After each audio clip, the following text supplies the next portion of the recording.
네, 오늘 우리에게 주신 하나님의 말씀 보도록 하겠습니다. 다니엘서 2장 1절부터 13절까지의 말씀입니다. 다니엘서 2장 1절부터 13절까지의 말씀 제가 읽도록 하겠습니다. 여러분들은 눈으로 따라오시면 될 것 같아요. 느부갓네살이 다스린 지 2년이 되는 해에 느부갓네살이 꿈을 꾸고 그로 말미암아 마음이 번민하여 잠을 이루지 못한지라. 왕이 그의 꿈을 자기에게 알려주도록 박수와 술객과 점쟁이와 갈대아 술사를 부르라 말하매 그들이 들어가서 왕의 앞에 선지라. 왕이 그들에게 이르되 내가 꿈을 꾸고 그 꿈을 알고자 하여 마음이 번민하도다 하니 갈대아 술사들이 아람 말로 왕에게 말하되 왕이여 만수무강하옵소서. 왕께서 그 꿈을 종들에게 이르시면 우리가 해석하여 드리겠나이다 하는지라. 왕이 갈대아인들에게 대답하여 이르되 내가 명령을 내렸나니 너희가 만일 꿈과 그 해석을 내게 알게 하지 아니하면 너희 몸을 쪼갤 것이며 너희의 집을 거름더미로 만들 것이요 너희가 만일 꿈과 그 해석을 보이면 너희가 선물과 상과 큰 영광을 내게서 얻으리라. 그런즉 꿈과 그 해석을 내게 보이라 하니 그들이 다시 대답하여 이르되 원하건대 왕은 꿈을 종들에게 이르소서. 그리하시면 우리가 해석하여 드리겠나이다 하니 왕이 대답하여 이르되 내가 분명히 아노라. 너희가 나의 명령이 내렸음을 보았으므로 시간을 지연하려 함이로다. 너희가 만일 이 꿈을 내게 알게 하지 아니하면 너희를 처치할 법이 오직 하나이니 이는 너희가 거짓말과 망령된 말을 내 앞에서 꾸며 말하여 때가 변하기를 기다리려 함이라. 이제 그 꿈을 내게 알게 하라. 그리하면 너희가 그 해석도 보일 줄을 내가 알리라 하더라. 갈대아인들이 왕 앞에 대답하여 이르되 세상에는 왕의 그 일을 보일 자가 한 사람도 없으므로 어떤 크고 권력 있는 왕이라도 이런 것으로 박수에게나 술객에게나 갈대아인들에게 물은 자가 없었나이다. 왕께서 물으신 것은 어려우니라. 육체와 함께 살지 아니하는 신들 외에는 왕 앞에 그것을 보일 자가 없나이다 한지라. 왕이 이로 말미암아 진노하고 통분하여 바벨론의 모든 지혜자들을 다 죽이라 명령하니라. 왕의 명령이 내림에 지혜자들은 죽게 되었고 다니엘과 그의 친구들도 죽이려고 찾았더라. 아멘. 네, 말씀을 들어가기 전에요. 오늘이 정확하게 이 시간의 이름이 뭡니까? 금요 철야가 아니라 금요 성령 간증 예배입니다. 그래서 말씀을 들어가기에 앞서서 저의 간증을 한 두 가지만 하고 제가 말씀을 들어가려고 합니다. 여러분, 코로나로 인해서 일상생활도 바뀌었고 직장 생활도 바뀌고 정말 많은 것들이 변화되었어요. 특별히 교회는 말할 것도 없지요. 교회 이 목회 현장도요 굉장히 많은 변화가 있었습니다. 신방은 말할 것도 없이 지금 최근에는 신방을 다시 하긴 했지만 신방을 할 수 없을 뿐만 아니라 병원도 마찬가지고요. 정말 성도님 그런 것 같더라고요. 성도님들을 이 일을 통해서 성도님들과 교제한다는 것이 이게 그리스도인들과 함께 만나서 이야기하고 그렇게 한다는 게 굉장히 큰 선물이었구나라는 것을 깨닫게 된 기간이었던 것 같아요. 그런데 이 교회 안에서뿐만이 아니라 저는요 개인적으로 이 가정 가운데에서도 큰 변화가 있었습니다. 저녁 이렇게 제가 이제 예전 같았으면 저녁 때 성경 공부도 인도하게 되고 또 여러 가지 신방이 있을 수도 있어서 하루의 일과가 거의 그랬어요. 아이들이 잘 때 나오고 잘 때 들어가고. 그래서 우리 아이들을 만나는 시간이 토요일 저녁, 주일 저녁, 월요일은 이제 저희들에게는 쉬는 날이니까 월요일 저녁 이 정도였던 것 같아요. 그런데 이 코로나로 인해서 저녁 시간이 너무나 자유로워진 거예요. 아마 직장 생활 하시는 분들도 그런 일들을 많이 경험했을 터인데, 근데 저희는 이 기회가 가정 예배를 세우는 기회가 되었어요. 목사가 가정 예배도 안 드리고 어떻게 살았대? 네, 그렇습니다. 목사도 그렇게 삽니다. 그런데 이 코로나로 인해서 매일같이 예배를 드리게 되었어요. 아이가 물론 어리기 때문에 저희 둘째는 7살이고 큰애는 이제 3학년 10살인데 심도 있게 깊이 있게 말씀은 나누진 못하지만 그래도 어린이 성경이라는 것이 있지 않습니까? 어린아이들을 위한 성경책이 나와 있는데 어제부로 그러니까 세 개를 떼게 됐어요. 세 개를 다 구약부터 바울 이야기까지 오는 내용입니다. 자기 전에 이렇게 간단하게 했던 그런 책 한 권 큰 권을 떼고 다시 한번 떼고 그리고 40권짜리 책을 떼게 되었어요. 이 기간 동안 세 번의 성경을 어떻게 말하자면 통독을 하게 된 거죠. 근데 이 성경을 배운다는 것보다는 함께 조금이라도 기도할 수 있다는 거. 그래서 가끔 저희 큰딸에게 기도를 시키거든요. 곧잘 합니다. 곧잘해요. 그냥 막연하게 기도하는 게 아니라 엄마가 아빠가 기도하는 내용들을 듣잖아요. 그래서 정말 거의 비슷하게 기도를 하더라고요. 뭐 마음이 흐뭇해지더라고요. 이게 그래서 가르치는 게 중요한 게 아니라 삶으로 보여줘야 되는 게 정말 중요한 거구나라는 것을 이 기간 동안 깨닫게 됐고요. 그리고 지금도 계속 하고 있어요. 어제부로 끝났다고 하지 않았습니까?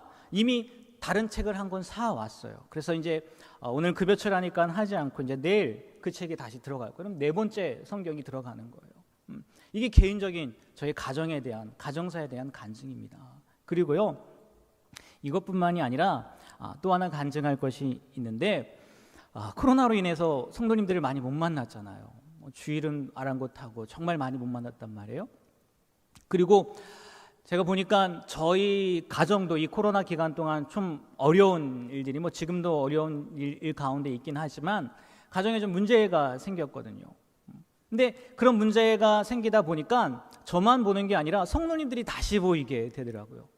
그래서 성도님들이 갖고 있는 문제들, 이런 문제가 이렇게 큰 아픔인데 이 가정에 이런 일들이 생기면 참 어려운 건데 그런 마음들이 들더라고요. 그러면서 아무래도 시간이 많다 보니까 교회에서 책을 읽는 시간들 또 다른 시간들이 많이 있잖아요. 근데 어느 한 책을 읽다가 너무나 은혜를 받았거든요. 정말 누군가에 가서 꼭 얘기하고 싶은 이 이야기를 전해주고 싶은 책을 읽었어요. 근데 그럴 기회가 있습니까? 없습니까? 없어요. 제가 정말 성도님들 앞에서 말씀을 드리고 싶은데 이렇게 은혜로운 이야기가 있습니다라고 드리고 싶은데 기회가 없더라고요. 물론 수요 예배를 우리가 수요성서 아카데미라고 수요일 날 하는데 그때는요 웨슬리 표준 설교를 하거든요.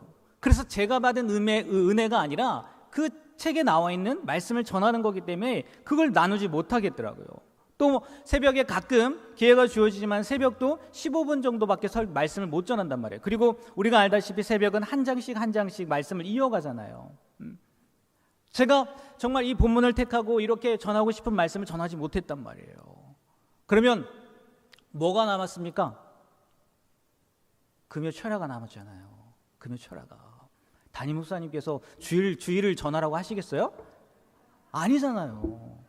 제가 그래서요 정말 잠깐이었어요. 잠깐. 하나님, 내가 이렇게 받은 은혜가 있는데 그래서 내가 너무나 힘을 얻고 용기를 얻었는데 이걸 나눴으면 좋겠어요. 그런데 새벽도 안 되고 수요일도 안 되고 주일은 더 말할 나위 없죠. 하나님, 제가 생각할 땐 금요일밖에 없을 것 같은데 하나님, 그럴 기회를 주셨으면 좋겠어요. 그래서 제가 그랬어요. 속으로. 하나님, 제가 담임 목사님한테 한번 말씀을 드려볼까요? 했겠습니까? 안 했겠습니까? 네, 못했죠. 그걸 어떻게 해요? 그리고 지나갔어요. 제가 보통은 이런 기도의 제목이 있으면 큐티노트에 적습니다. 큐티노트에 적어놔요. 근데 이건 얼마나 황당한 일이라고 제가 생각했는지 다시 한번 봤거든요. 안 적어놨더라고요. 왜냐하면 금요철야는요, 여러분 늘 연말에 우리에게 기회가 오거든요. 연말에. 그래서 저는 아예 생각도 안 했던 것 같아요. 그래서 적어놓지도 않았어요. 다른 기도 제목들은 적었는데 제가 말씀을 준비하고 이렇게 정리하면서 다시 한번 봤거든요. 안 적어놨더라고요. 그런데도 하나님은요 그걸 그냥 넘기지 않으셨더라고요. 신방을 갔다 왔는데 이묘 목사님이었던 것 같아요. 이묘 목사님이 소식이 하나 있다고. 뭐냐면 6월 철야는 우리 부목사님들이 한 명씩 돌아가면서 할 거라고. 담임 목사님의 하명이 내려왔다고. 여러분 간증거리 아니겠습니까? 아니에요? 네. 이렇게 보면은 좀 목사 같기는 해요. 네. 뭐 이렇게 해줘서 제가 간증하는 게 아니라 말씀을 전할 기회가 주어져서 간증하는 거잖아요. 이게 목사 같기는 해요. 근데 집에서는 목사 같지 않아서 이게 참 문제이긴 한데, 집에서도 목사 같으면 얼마나 답답하겠어요. 근데 그걸 이해를 못 하더라고요. 네. 그죠? 집에서도 목사 같으면 어떻겠어요. 근데요, 이걸로 끝나는 게 아니라 하나 또 할 게 있어요. 순서를 정해야 되잖아요. 부목사님들 3명이니까 누가 먼저 할 거냐. 순서를 어떻게 정했는지 아십니까? 네? 제비뽑기로 했어요. 누가 첫 번째예요? 제가 첫 번째예요. 어떻게 보면요, 저 때문에 우리 부목사님들 이거 처리하는 거예요. 네. 아멘. 누가 아멘 하셨어요? 네, 카페에서 맛있는 거 제 이름으로 드세요. 네. 간증이에요, 간증. 정말 하나님이요, 이런 방법으로 나 다 보고 있어. 나 다 알고 있어. 이렇게 해주시는 것 같아요. 이제 다음에 김윤아 목사님인데 이제 또 고민되겠네요. 나는 무슨 간증을 해야 되나. 뭐 일주일 시간 있으니까 분명히 나올 겁니다. 뭐. 네. 저의 간증이에요. 저의 간증. 자, 그러면 본문으로 돌아가서요. 본문으로 돌아가서 몇 년 전의 일입니다. 한참 전의 일이에요. 월요일 오전이었습니다. 월요일이면 제가 쉬는 날이에요. 그런데 한 통의 전화가 왔어요. 한 청년의 전화였습니다. 제가 받았을까요? 안 받았을까요? 네, 월요일이라고 제가 안 받고 그러지 않습니다. 여러분들 마음껏 전화하세요. 제가 담임 목사님 전화면 안 받을까 이렇게 고민하겠지만, 네, 여러분 전화는 다 받아요. 다 받아요. 전화가 온 거예요, 아침에. 그런데 받자마자 수화기 너머에서 통곡을 하는 거예요. 우는 거예요. 깜짝 놀랐죠.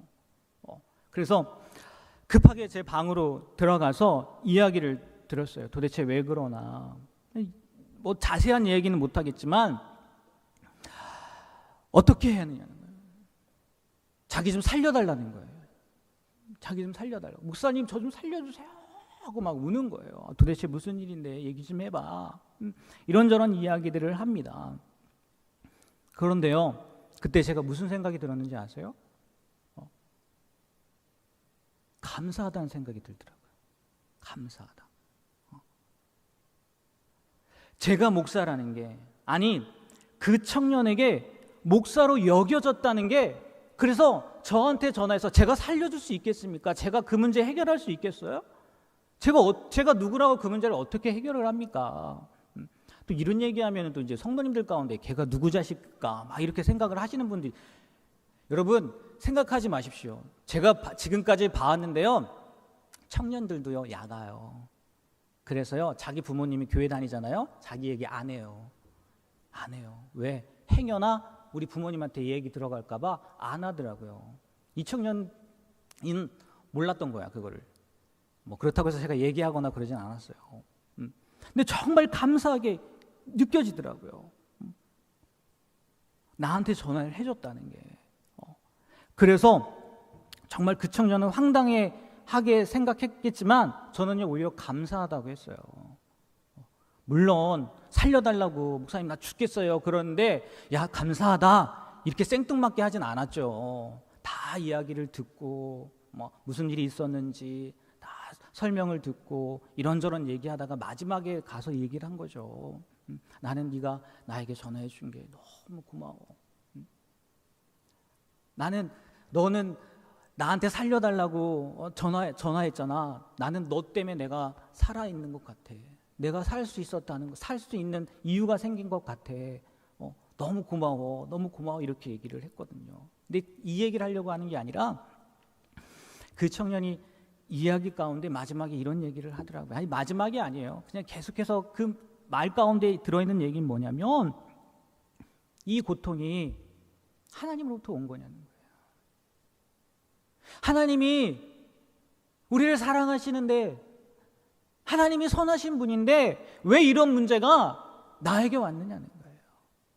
내가 정말 하나님 앞에 철저히 예배하려고 하고 하나님 말씀에 순종하려고 결단했는데 왜 이런 문제가 나한테 닥쳐서 이런 어려움을, 정말 살고 싶지 않을 정도의 그런 어려움을 겪게 했느냐는 거예요. 정말 이 고통이 하나님으로부터 온 거냐고, 하나님이 주신 거냐고 그렇게 묻는 거였어요.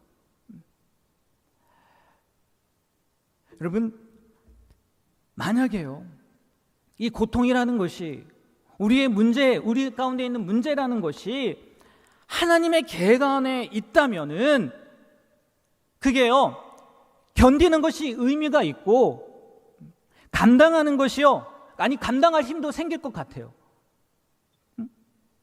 그런데 동시에 또 이런 생각도 들 것 같아요. 그럼 하나님이 왜 그런 일을 허락하셨는지 화가 날 것 같기도 해요. 그리고 반대로, 만약 이 일이 하나님이 하시는 일이 아니라면, 하나님으로부터 온 게 아니에요. 그러면 그래, 하나님이 이런 일을 나에게 겪게 하실 리가 없지, 안심이 될 수 있을지는 모르겠지만 우리 앞에 놓여있는 그 문제, 나를 집어삼키기에 충분한, 정말 죽고 싶을 만큼 그런 아픔이 있는 그런 문제 때문에 절망할 것 같아요. 그러지 않을까요? 한편으로 그 고난이 하나님께서 보내신 것이 아니기를 바라면서, 또 다른 한편으로는 차라리 그 고난이 하나님이 보내신 것이었기를 바라는 마음이 우리에겐 있다는 거예요. 두 가지 마음이 있다는 거죠. 하나님의 선하심을 생각할 때는 그 고난이 하나님이 보내신 것이 아니길 바라고, 왜? 선하신 분이니까. 이런 문제가 왜 나한테 생기겠어? 반대로 하나님의 전지하심을 생각할 때는, 전지전능하심을 생각할 때에는 그 고난이 하나님이 보내신 것이었으면 좋겠어요. 왜? 전지전능하니까 해결할 수 있잖아요.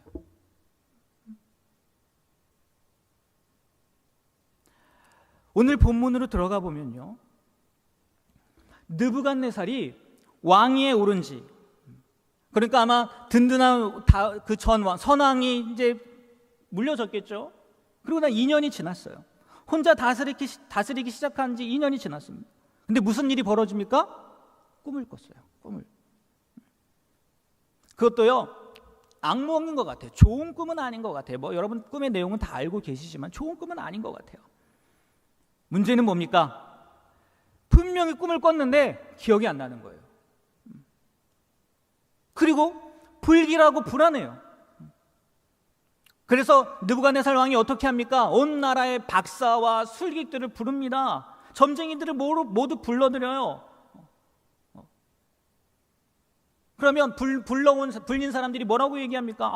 왕이시여, 꿈을 알려달라고. 그럼 우리가 해석해 주겠다고, 해몽해 주겠다고. 그런데 느부갓네살이 뭐라고 얘기합니까? 오히려 화를 내면서 뭐라고 얘기해요? 오늘 5절 말씀에 나와 있습니다. 다 같이 한번 읽어볼까요? 읽겠습니다. 왕이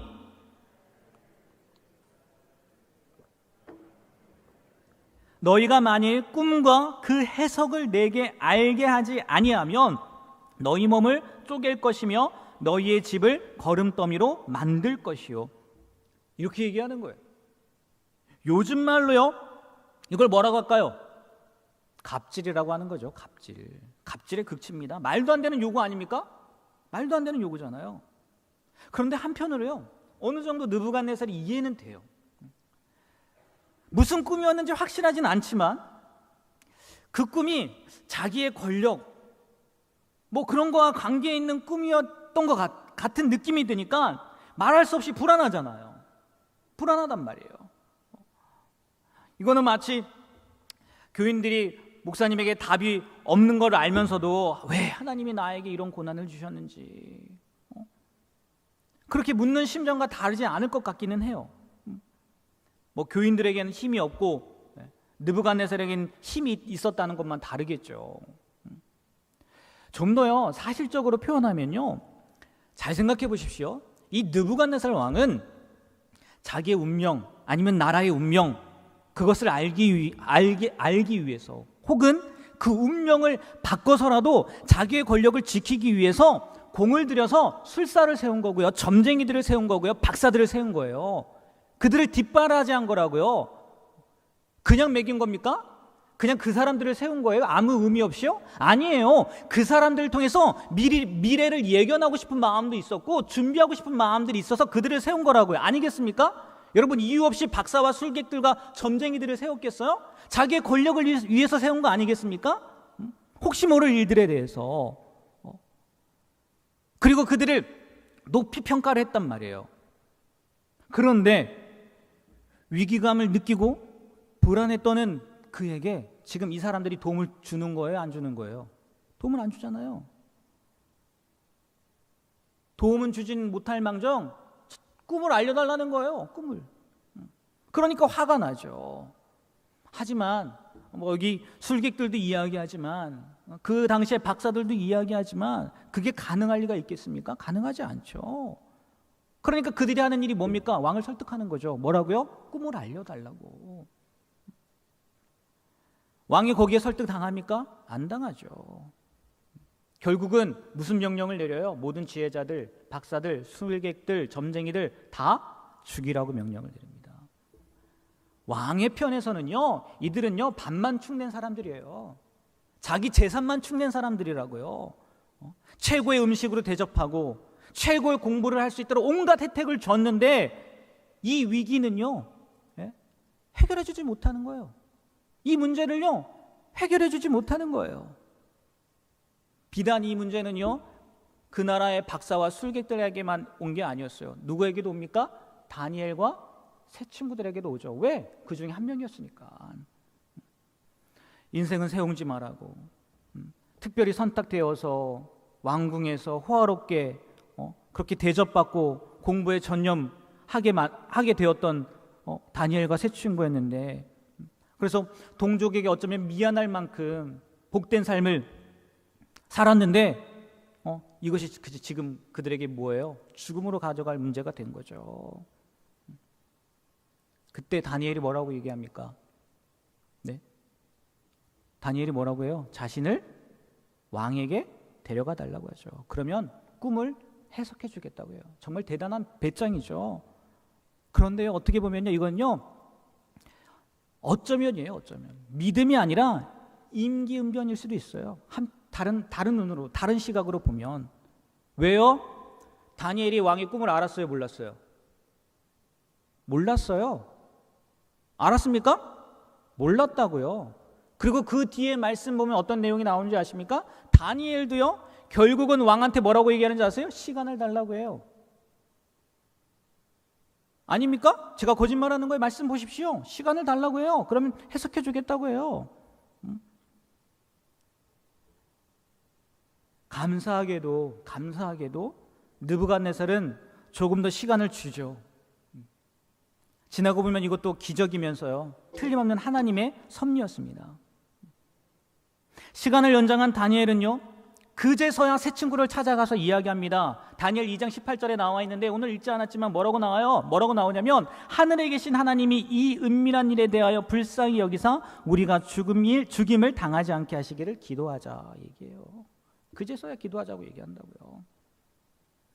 하나님이 미리 알려주셨으면 얼마나 좋았겠습니까? 야 다니엘아, 느부갓네살이 꿈을 꿀 거야. 이런 꿈을 꿀 건데 자기도 생각 안 나가지고 점쟁이 박사들 술객도 불러가지고 그 꿈 말하라고 하고 해석하라고 할 거야. 근데 야 그 꿈은 이런 꿈이고 해석의 내용 이거야. 미리 얘기해주면 얼마나 좋아요. 그러나 하나님도 다니엘에게 미리 말씀하지 않았거든요.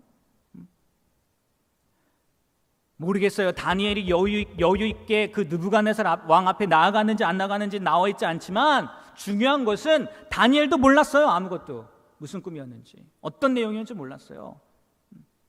죽인다면 죽겠다는 각오는 되어 있었겠지만 처음 바벨론에 잡혀오면서부터 목숨을 하나님의 손에 맡겼지만 아마 다니엘도요 염려가 되는 것은 사실이었을 거예요.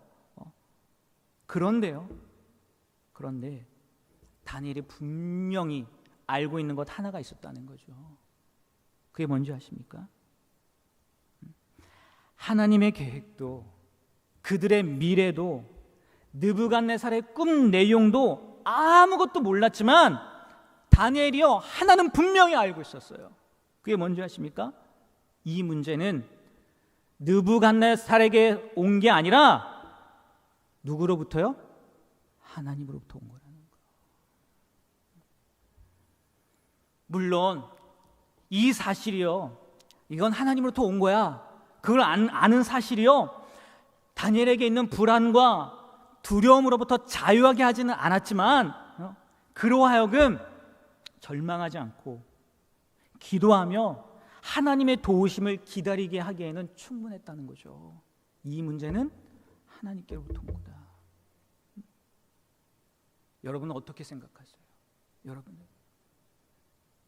여러분들이 경험한, 아니 저도 마찬가지죠, 저와 여러분들이 경험한 그 어려움들이 하나님께로부터 온 것이라고 말하면 위로가 되겠습니까? 여러분의 가족을 먼저 데려가신 분이 하나님이시고요, 여러분의 사업을 어렵게 하신 분이 하나님이시고요, 여러분을 그렇게 아프게 하신 분도 하나님이시고요, 여러분의 가족에게 그런 아픔을 주신 거, 아프게 하신 분도 하나님이라면 위로가 되시겠어요? 왜 그렇게 하셨냐고 묻고 싶기는 하지만 하나님께로부터 왔다고 생각한다면 하나님의 자비하심에 의지해서 기도도 할 수 있고, 아직은 이해가 되지 않지만 그래, 다 하나님의 계획 안에 있는 건데 하며 포기할 수도 있지 않겠습니까? 아닌가요?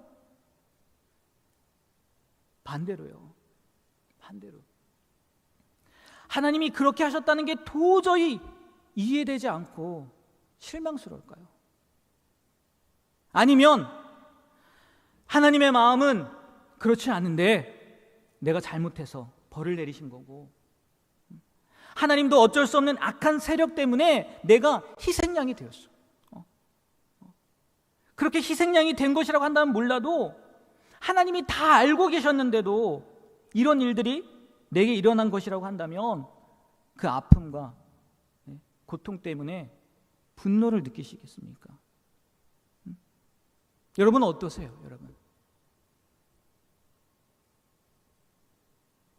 네, 여러분은 어떠세요? 그런데요, 다시 이것을 잘 생각해 보면요, 왜 하나님이 그렇게 힘든 일을 주시는지, 왜 하나님이 그렇게 어려운 일을, 왜 그렇게 고통스러운 일을 당하게 하시는지 이해가 되지 않아서 힘들고 답답하지만, 만약 그 일이 하나님의 손에 있는 것이 아니라 느부갓네살의 손에 있다면 그것이야말로 절망 아니겠습니까? 네?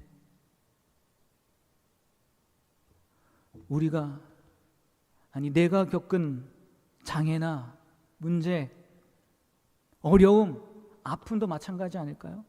왜 내게 이런 문제, 어려움, 아픔, 장애를 주는지 이해가 되지 않아요. 도대체 어떤 선한 계획이 있는지를 몰라서요, 하나님의 선한 계획을 짐작해서 말할 때에도요 화가 나요. 아니, 전능하고 선하신 하나님이 하셨다면 왜 이런 문제가 있는지. 그럼에도 불구하고 그게 하나님으로부터 온 거라면요, 원망 중에도, 분노 중에도, 절망 중에도 우리에게 무엇이 생기는지 아십니까? 소망이 생기는 거예요. 희망이 생기는 거예요. 빛이 보이는 거예요. 저와 여러분이 경험한 모든 일은요, 그것이 고난이고 고통스러운 일이었다 할지라도, 또 일이라 할지라도 하나님으로부터 온 일이어야 해요. 그래야 답이 있어요. 그래야 소망이 있는 거예요. 우리의 상대가 잔인하고 무정하게 이를 데 없는 이 세상이라면, 아니면 오늘 말씀처럼 그 무지막지한 힘으로 자기가 꿈꿈이 무엇인지를 알아맞히지 못하면 몸을 쪼개고 거름더미로 만들겠다고 위협하는 느부갓네살이라면, 우리는요 정말 당했다는 것밖에 들 수 없어요. 당했다는 생각밖에 아무런 희망이 없어요. 그런데 그 위험도, 그 위기도, 그 아픔도 하나님께서 다 아시는 일이었고 하나님의 눈 아래에서 이루어진 일이었다면 왜인지는 몰라도 왜인지는 모르겠어요. 하나님의 선하심을 믿는 한 우리에게 뭐가 있다고요? 소망이 있다는 거예요. 희망이 있다는 거예요.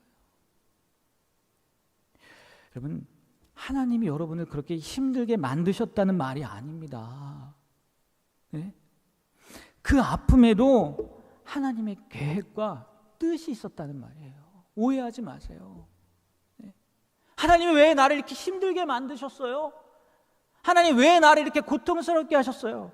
하나님 왜 우리 가정 가운데 이런 문제들을 주셨어요?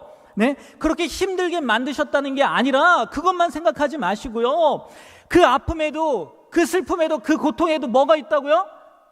하나님의 선하신 계획이 있다는 거예요. 하나님의 선하신 뜻이 있다는 거예요. 그래서 하나님께서 그 선하신 뜻을 드러낼 날이 온다고요? 안 온다고요? 온다고요. 온다는 거예요. 아마 예수님의 제자들도 다니엘과 같은 심정 아니었을까요? 생각해 보세요. 3년 동안 동고동락했습니다. 예수님이랑 먹고 잤어요. 먹고 자고 늘 함께 했단 말이에요. 그런데 그 예수님이, 메시아라고 믿었던 그 예수님이, 하나님의 아들이라고 믿었던 예수님이 로마 군인들에게 잡히고요, 채찍에 맞고요, 피투성이가 된 채 가시관을 쓰고 십자가에 달리셨을 때 사람들이 뭐라고 얘기합니까? 하나님이 저를 구원하시는가 보라 얘기해요. 그게 무슨 얘기인지 아십니까? 지금 예수님이 당하는 고난이 대제사장 때문인지 하나님에게서 비롯된 것인지 보라는 거예요. 정확히 말하면요, 예수님께서 십자가에 달린 거요, 하나님이 하신 일이 아니라는 거거든요. 빌라도가 한 일이고 대제사장이 한 일이라는 이야기거든요.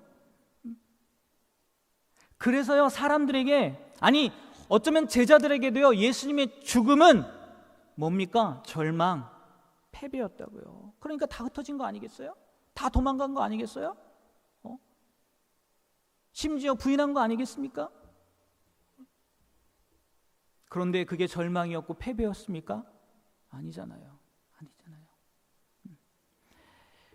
빌라도가 한 일인 줄 알았는데, 대제사장이 한 일인 줄 알았는데, 유대 군중들이 한 일인 줄 알았는데, 그 일은 누구로부터 온 거예요? 하나님께서 하신 거예요. 뭐 그렇다고 해서 빌라도나 종교 지도자들이 억울한 희생자가 되었다는 말도, 그들에게 악의가 없었다는 얘기도 아니에요. 진짜 악랄했죠. 어떻게 죄 없는 사람을 그렇게 십자가에 못 박을 수 있겠어요? 그들은요, 오늘 말씀에 나와 있는 느부갓네살 왕처럼요, 포악하고 잔인했어요. 그러나 십자가의 죽음은 하나님의 계획과 뜻이었기 때문에 그건 절망도 아니었고요, 패배도 아니었고요, 오히려 뭐라고요? 승리였다는 거죠. 하나님이 다시 살리셨잖아요. 하나님의 계획 가운데는요, 십자가의 죽음뿐만이 아니라 부활도 있었다는 거죠. 만약 여러분들이요, 예수 그리스도께서, 우리 예수님이 그 십자가에 당하신 고난이 하나님의 선하신 계획이었다고 믿으신다면, 여러분이 경험하고 있는 고난도 마찬가지더라고요. 여러분이 당하고 있는 시련도 마찬가지라는 것을요, 믿으시길 바랍니다. 그 아픔과 어려움도요, 그렇게 믿으셔야 돼요. 하나님이 하시는 일이에요. 우리에게는 마지막 절망처럼 보이는 죽음조차, 그렇지 않아요? 죽음 끝이잖아요. 마지막처럼 보이는 그 죽음조차도요, 우리를 하나님의 선하신 계획에서요, 끊을 수 없다는 거예요. 네? 어찌 생각하면 너무 힘들고 너무 아프고 너무 고통스러워서, 여러분들이 겪어온 그 고난들이 하나님께서 주신 것이라는 말에도요, 상처받을 만큼 가슴이 답답하겠죠. 그런다 할지라도 하나님께서 주신 것이 아니라면, 그게 하나님으로부터 온 것이 아니라면요, 저는 더 절망적일 것 같아요. 다니엘은 이 황망한 사건이요, 이 말도 안 되는 일이요, 느부갓네살에게서 온 게 아니라 누구로부터 왔다고 믿었어요? 하나님으로부터 왔다고 믿었어요. 그래서 다니엘은 느부갓네살을 찾아서요, 목숨을 구걸하지 않았어요. 오히려 누구 앞에 나왔어요? 하나님 앞에 나왔어요. 하나님의 자비를 구했다고요. 하나님이 하실 일을 구했다고요. 그렇습니다. 정말 힘들어요. 겪어보니까 알겠더라고요. 정말 힘들어요. 그래서 이렇게 말씀드리는 것조차 제 자신에게도 때로는 용납되지 않을 때가 있고, 여러분들에게도 미안하지만 지난 세월 동안 경험했던 여러분의 고난, 아픔, 아니 그리고 지금도 경험하고 있는 그 고난, 아픔이요, 하나님이 하신 거예요. 그래서요, 하나님께 맡깁시다 라고 이야기할 수 있어요. 왜요? 그래야 우리에게 자유가 있거든요. 그래야 우리에게 소망이 있거든요. 그래야 우리에게 희망이 있거든요. 하나님이 한 일이 아니지요? 하나님께서 하신 거 아니지요? 라고 할 때는요, 그렇게 물을 때는요, 분노와 절망밖에 없어요. 왜 나에게 이런 일이 일어났는지 답답함밖에 없다고요. 그래서 저는 이 사건을 묵상하면서요, 왜 우리가 고난 중에 기도해야 하는지 다시 한번 깨닫게 되었어요. 기도는요, 이 일이 느부갓네살이라는 감당할 수 없는 대적에게서 비롯된 일이기 때문에 그를 물리치기 위해서 하나님의 도우심을 구하는 행위가 아니에요. 여러분, 기도는요, 이 모든 일이 하나님에게서 비롯된 일이기 때문에 하나님 앞에 나와서 그분의 자비와 선하심을 구하는 행위가 기도예요. 그래서 고난 중에 있는 성도들이요, 반드시 해야 될 게 뭐예요? 기도예요. 단순히 사정하고 설득해서 문제를 해결하는 것이 목적이 아니라, 그게 목적이 아닙니다. 이 고난을 통해서요, 하나님을 더욱더 의지하면서 하나님을 경험해야 하기 때문에 기도해야 되는 거예요. 하나님은 지금 벌어지고 있는 모든 이 황망한 사건들, 도대체 이해할 수 없는, 왜 언제까지 계속될지도 모르는 이 문제들이요, 이것을 통해서요, 이 일의 주체가 누구요? 하나님이심을 보여주기 위해서요, 이 사건을 주셨다는 거예요. 이렇게 말씀드리는 게 좀 황당할 수도 있겠지만, 어쩌면요, 다니엘이 기도하지 않았어도 그 꿈을 알려주셨을 거예요. 그러니까 기도를 해야 하나님의 뜻을 알게 되는 건 아닌 것 같아요. 아니, 아무리 기도해도요, 하나님의 뜻은 잘 모를 때가 많아요. 아니, 하나님의 뜻을 알기 위해서 기도하는 것 같지는 않아요. 하지만 그 일이 하나님께로부터 왔다고 믿는다면 우리는 느부갓네살이 아니라 누구를 바라봐야 될까요? 하나님을 바라봐야 될 거예요. 그래서 기도할 수밖에 없는 거예요. 저는 기도하지 않는다고요, 기도하지 않으면 하나님의 문제를 해결하지 않고 고난의 수렁에 더 빠지게 하신다고 생각하지 않아요. 제가 서두에 말씀드렸잖아요. 간증했다고. 정말 기도한 것도 아니었어요. 잠깐 지나가는 생각이었다고요. 기도하지 않아도요, 하나님께서는 우리를 고난의 수렁에서 건져주실 것이고요. 또 이 얘기만 듣고, 또 목사님 기도하지 않았다고 또 이렇게 얘기하면 안 되는데, 졸다가 이 얘기만 듣고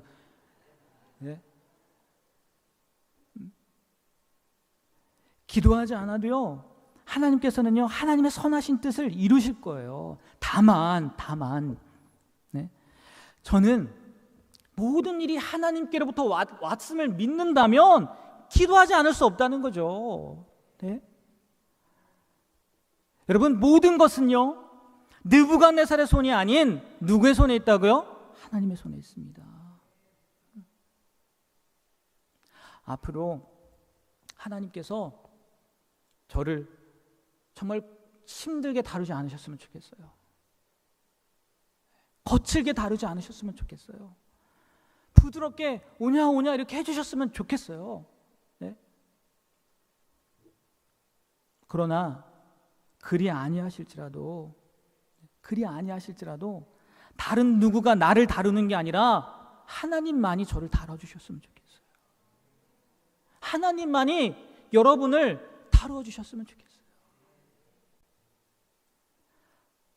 또한 하나님이 저를 다루신다고 확신하기 때문에요, 저는 그 하나님의 선하심을 믿고요, 하나님을 더 많이 대면하고, 하나님 앞에 더 기도하고, 하나님의 그 품에요 파고들고 싶어요.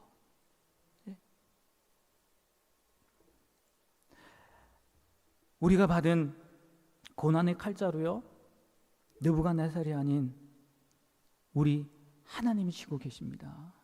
이 문제들요 다 하나님의 손 안에 있어요.